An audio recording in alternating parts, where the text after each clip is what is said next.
Ya, selamat pagi anak-anak. Kita berjumpa lagi untuk membahas mengenai materi bab 3 begitu yang berjudul Kesejarahan Perumusan dan Pengesahan UUD 1945. Untuk bab yang pertama kemarin kita membahas mengenai perumusan dan penetapan Pancasila, sedangkan untuk bab ketiga ini kita akan membahas mengenai undang-undang begitu, Undang-Undang Dasar 1945. Di sini mengenai undang-undang itu termasuk adalah hukum. Kita pelajari lebih lanjut di slide selanjutnya. Mari kita lanjutkan ke slide selanjutnya. Tapi sebelumnya saya ingin mengulangi beberapa kalimat begitu ya. Menurut Ganang Laskita, jika hanya diucapkan, Pancasila tidak lebih dari sekedar kata-kata. Seharusnya Pancasila itu dicintai, dan sebaik-baiknya mencintai adalah dirasakan ke dalam hati dan dibuktikan dengan tindakan. Begitu. Jadi segala sesuatu perlu diimplementasikan di dalam suatu tindakan. Jadi supaya bermakna begitu ya. Oke, kita lanjutkan. Kita ke peta konsep terlebih dahulu sebelum kita memulai dan untuk mengetahui apa-apa yang akan kita pelajari begitu. Yang pertama adalah pengertian konstitusi. Selanjutnya sejarah perumusan dan pengesahan UUD 1945. Yang keempat, arti penting UUD 1945 dalam kehidupan bangsa Indonesia. Dan yang keempat, adalah pembelajaran semangat pendiri bangsa. Sudah jelas, silahkan dicermati begitu ya. Ada 4 konsep-konsep pembelajaran bab 3 ini. Oke, kita mulai dari pengertian konstitusi.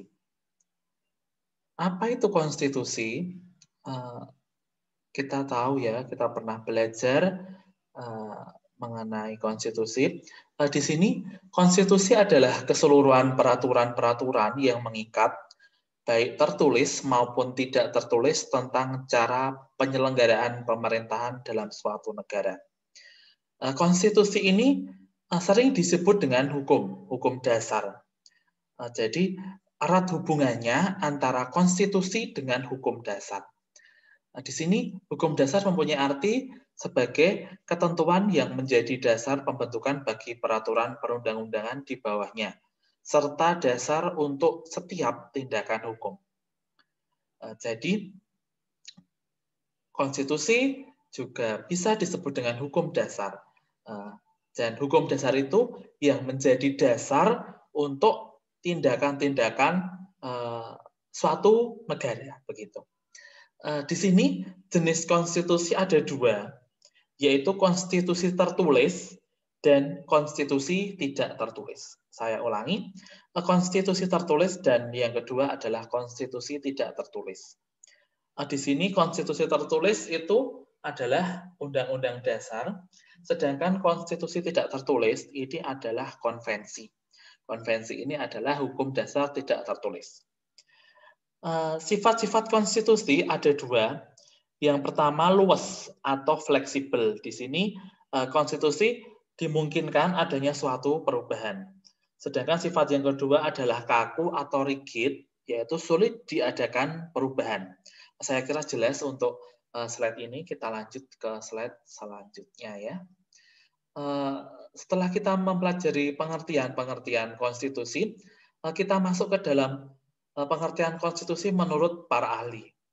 Di sini yang pertama, ahli pertama menurut Sri Sumantri, konstitusi adalah naskah yang berisikan suatu bangunan negara dan sendi-sendi dari sistem pemerintahan. Jadi konstitusi ini suatu bangunan. Jika bangunan itu memerlukan pondasi begitu ya, dan sendi-sendi dari sistem pemerintahan. Jadi suatu pemerintahan itu harus ada begitu, harus memuat atau harus memiliki konstitusi supaya sendi-sendi bangunan negara itu menjadi kuat. Ya, itu menurut Profesor Sri Sumantri. Sedangkan yang kedua, tokoh konstitusi juga, yaitu Miriam Budiardjo, ini mengemukakan bahwa konstitusi adalah suatu piagam yang menyatakan suatu cita-cita bangsa atau organisasi suatu bangsa. Di dalamnya berisi peraturan pokok dan utama yang berhubungan dengan pembagian kekuasaan, cita-cita negara, ideologi negara, undang-undang, kedaulatan masalah politik, ekonomi, dan lain sebagainya. Jadi, menurut Miriam Budiardjo ini, konstitusi itu sebagai cita-cita suatu bangsa begitu. Sedangkan yang pertama tadi adalah sendi-sendi atau berisikan pondasi-pondasi suatu pemerintahan. Kalau Miriam Budiardjo itu mengemukakan bahwa konstitusi ini adalah suatu cita-cita begitu. Sedangkan tokoh yang kedua menurut K.C. Wiary, konstitusi adalah suatu sistem ketatanegaraan yang berupa kumpulan peraturan yang mengatur, membentuk atau memerintahkan suatu negara. Nah, ini sudah mengarah ke suatu hukum. Nah, jadi kalau menurut Sri Sumantri masih umum, jadi pondasi suatu pemerintahan itu belum mengarah dengan kata-kata hukum ya. Sedangkan menurut Miriam Budiardjo itu tadi suatu cita-cita begitu ya. Sedangkan untuk menurut Wiary itu sudah mengarah pada suatu kumpulan peraturan. Lalu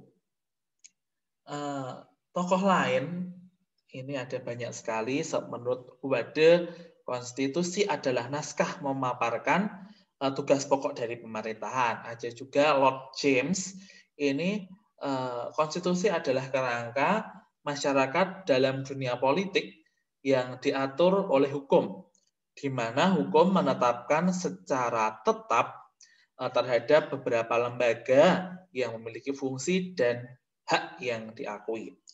Sedangkan menurut Strong, konstitusi merupakan suatu kumpulan asas pada kekuatan pemerintahan, hak-hak yang diperintah, serta hubungan-hubungan antara keduanya yang diatur begitu. Sedangkan menurut Herman Heller, konstitusi mempunyai 3 pengertian, yaitu konstitusi yang bersifat politik sosiologis, yaitu mencerminkan kehidupan politik masyarakat, konstitusi bersifat yuris atau kesatuan kaidah begitu. Selanjutnya konstitusi yang bersifat politis, yaitu konstitusi yang ditulis dalam suatu naskah undang-undang. Selanjutnya adalah tugas dan fungsi konstitusi. Apa tujuan? Tujuan bukan tugas ya. Tujuan konstitusi yaitu mengatur tata cara penyelenggaraan negara dan mengatur jalannya kekuasaan dengan jalan membatasinya melalui aturan untuk menghindari terjadinya kesewenangan yang dilakukan penguasa terhadap rakyatnya. Selanjutnya fungsi-fungsi konstitusi. Yang pertama, membatasi kekuasaan pemerintah agar tidak bertindak sewenang-wenang, agar hak-hak bagi warga negara terlindungi dan tersalurkan, atau konstitusionalisme. Sedangkan yang kedua, sebagai piagam kelahiran suatu negara, a birth certificate of new states. Yang ketiga, pedoman cara penyelenggaraan negara. Keempat, sumber hukum tertinggi, bisa karena sebagai hukum dasar begitu. Yang kelima, alat yang membatasi kekuasaan, dan sebagai pelindung HAM, dan sebagai sarana pengendalian masyarakat, social control. Selanjutnya, konstitusi di Indonesia menganut paham konstitusionalisme sebagaimana ditegaskan Pasal 1 ayat 2 UUD Negara Republik Indonesia tahun 45 yang berbunyi kedaulatan berada di tangan rakyat dan dilaksanakan menurut undang-undang. Jadi konstitusi di Indonesia itu adalah UUD 1945 sebagai hukum tertinggi dan pedoman pembentukan hukum di bawahnya. Berikut adalah hierarki tata urutan perundang-undangan Undang-Undang Nomor 12 Tahun 2011. Jadi sebagai hukum tertinggi yaitu adalah UUD 1945 sebagai konstitusi Indonesia. Di bawahnya adalah TAP MPR, selanjutnya adalah undang-undang, selanjutnya adalah peraturan pemerintah pengganti undang-undang, selanjutnya adalah peraturan pemerintah, selanjutnya Perpres atau peraturan presiden, selanjutnya Perda provinsi, dan yang terakhir adalah Perda kabupaten atau kota. Selanjutnya kita akan membahas sejarah perumusan dan pengesahan UUD 1945. Jadi perumusan dan pengesahan naskah UUD 1945 pertama kali dipersiapkan oleh BPU PKI. Hal itu dilakukan pada masa sidang kedua BPU PKI begitu tanggal 10 Juli sampai 17 Juli 1945. Saat itu dibahas mengenai bentuk negara dan bentuk pemerintahan. Pada tanggal 13 Juli, panitia kecil perancang Undang-Undang Dasar berhasil menyepakati ketentuan tentang lembaga negara, negara kesatuan, sebutan Majelis Permusyawaratan Rakyat, dan membentuk panitia penghalus bahasa. Tanggal 14 Julinya, BPU PKI mengadakan sidang dengan agenda pembicaraan tentang pernyataan kemerdekaan. Ya, panitia perancang Undang-Undang Dasar melaporkan hasilnya berjumlah 42 pasal. Dari 42 pasal tersebut, ada 5 pasal masuk tentang aturan peralihan dan keadaan perang, serta 1 pasal mengenai aturan tambahan, begitu ya. Selanjutnya ada tanggal 15 Juli, Ketua Perancang UUD yaitu Soekarno memberikan penjelasan tentang naskah yang dihasilkan dan mendapat tanggapan dari Muhatta. Lebih lanjut, Supomo menjelaskan betapa pentingnya memahami proses penyusun Undang-Undang Dasar. Selanjutnya pada tanggal 16 Juli, naskah undang-undang akhirnya diterima dengan suara bulat pada sidang BPU PKI. Selain itu juga diterima usul-usul dari panitia keuangan dan panitia pembelaan tanah air. Dengan demikian selesailah tugas panitia BPU PKI. Sehari setelah proklamasi kemerdekaan Indonesia, panitia persiapan kemerdekaan Indonesia atau PPKI yang menggantikan BPU PKI melaksanakan sidang pada tanggal 18 Agustus. Salah satunya adalah mengesahkan UUD 1945 yang berisi tentang pembukaan dan pasal-pasal pembukaan termasuk ada Pancasila. Keputusan sidang yang kedua juga mengangkat Insinyur Soekarno dan Muhammad Hatta sebagai presiden dan wakil presiden. Selanjutnya dibentuk Komite Nasional. Selanjutnya, arti penting UUD 1945 dalam kehidupan bangsa. Nah, kira-kira apa arti pentingnya? Ada yang tahu? Jadi, UUD 1945 penting selain memberikan penegasan tentang pembatasan, pembagian kekuasaan, dan cara pengelolaan negara, undang-undang ini juga memberikan kepastian hukum begitu dan adanya jaminan hak asasi manusia. Jadi substansi atau isi di dalam Undang-Undang 1945 yang pertama adalah tujuan negara, lembaga negara, pembagian kekuasaan, selanjutnya adalah hak asasi manusia, selanjutnya sistem pemerintahan, adanya hubungan pusat dan daerah, prosedur penyelesaian pertikaian, pengawasan penjabat negara, dan perubahan konstitusi.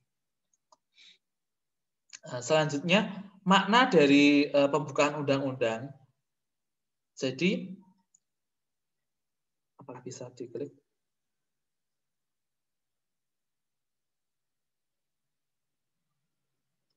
Oh, tidak bisa ya. Jadi, makna alinea pertama yaitu pernyataan keteguhan bangsa Indonesia untuk membela kemerdekaan. Selanjutnya, makna alinea kedua, tekad untuk menuju kemerdekaan dicapai oleh bangsa Indonesia melalui perjuangan. Selanjutnya, makna alinea ketiga, pengakuan motivasi spiritual yang luhur bahwa kemerdekaan kita adalah atas berkat rahmat Tuhan. Makna alinea keempat, adanya cita-cita dan tujuan bangsa, yaitu landasan negara Pancasila.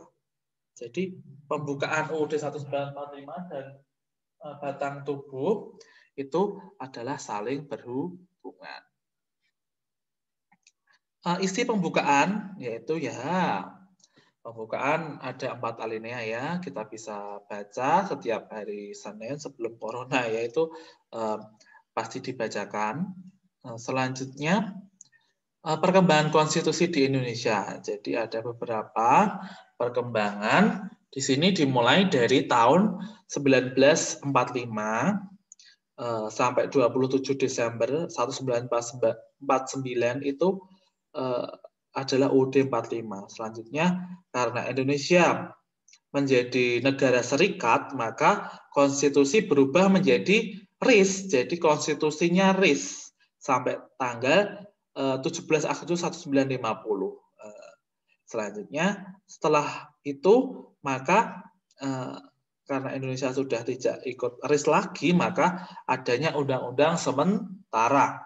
Undang-undang sementara ini sampai tahun 59. Selanjutnya karena tidak adanya kepastian dari undang-undang sementara ini, maka dalam isi dekret Presiden 1959 itu 5 Juli ya, 5 Juli 1959 itu kembali ke UUD 1945. Kemudian UUD 1945 itu mengalami beberapa amandemen atau perubahan. Jadi yang pertama tahun 99, yang kedua tahun 2000, yang ketiga tahun 2001, dan yang keempat tahun 2002. Ya, ini ada pasal-pasal yang mengenai perubahan. Silahkan dicermati, kalau ada tugas untuk menghafalkan ataupun menuliskannya kembali, silahkan dicermati, begitu saya beri waktu ya untuk mencermati. Selanjutnya bisa di-pause nanti untuk adalah pembelajaran semangat pendiri bangsa. Apa yang menjadi pembelajaran untuk kita semua? Yang pertama, para pendiri bangsa merumuskan UUD adalah tokoh-tokoh terbaik yang mewakili keberagaman bangsa Indonesia. Berjuang demi kepentingan bangsa dan mengutamakan persatuan serta kesatuan. Bersikap rendah hati dan penuh toleransi. Jadi, kalaupun tidak ada toleransi, maka tidak akan terwujud suatu undang-undang begitu. Mengutamakan musyawarah di setiap perbedaan dan permasalahan. Bertanggung jawab pada setiap keputusan. Begitu. Saya kira cukup untuk pembelajaran kita hari ini untuk bab 3. Mungkin untuk pembelajaran hari ini kita cukupkan. Tetap semangat, tetap belajar. Tuhan Yesus memberkati.